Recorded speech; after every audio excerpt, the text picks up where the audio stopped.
Hey, Year 7. This lesson we're going to be having a look at social classes in ancient China.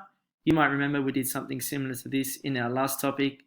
For ancient Greece, we looked at social classes in Athens, and just to recap your memory, there was the citizens, the medics, the freedmen, and the slaves. We're going to be doing something a little similar to that today, but we're just going to be focusing on the groups that were around in ancient China.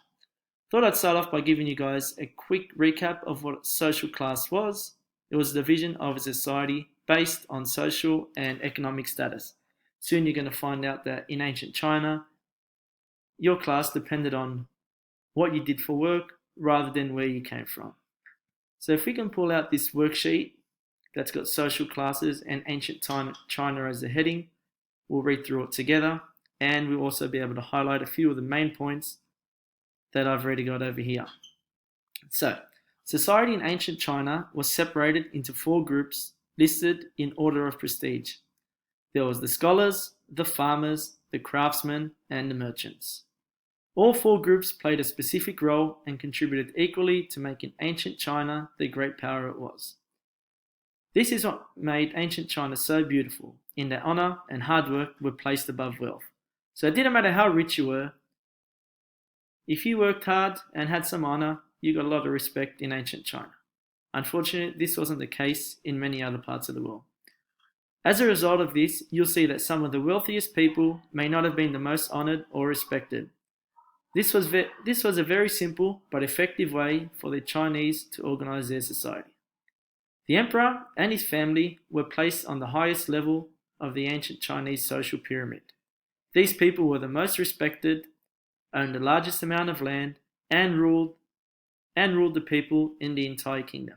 So the four groups, the scholars, farmers, craftsmen, and the merchants, were all ruled by the emperor or the king and his family. So on your page, you're also going to have a social pyramid which looks like this. It's been divided up into 5 spaces, obviously for the 5 groups that were around in ancient China. I've put the emperor and the king at the top because he ruled all the other groups. What I want you guys to have a go at by the end of this lesson is to fill in the remainder of these gaps with the groups that you'll be looking at in a few minutes. So, either on your Moodle page or on your Google Classroom, your teacher should have uploaded a website which looks a little like this. So at the top here, we've got the 4 groups. We've got the Shi, the Nong, the Gong, and the Shang. When you start to read through this, you're going to figure out that these were simply the names of the groups in Chinese.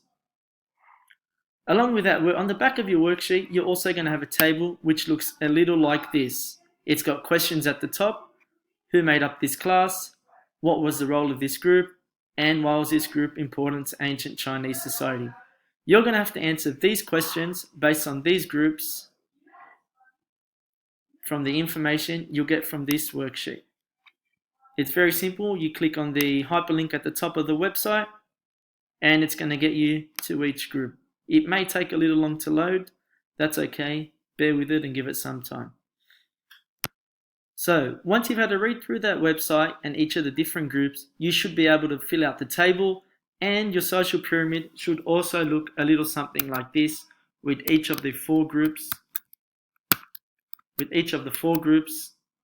that weren't mentioned at the start inside the pyramid. So obviously the emperor and the king had the most power, followed by the scholars, the Nong or the farmers, the craftsmen, and then the merchants.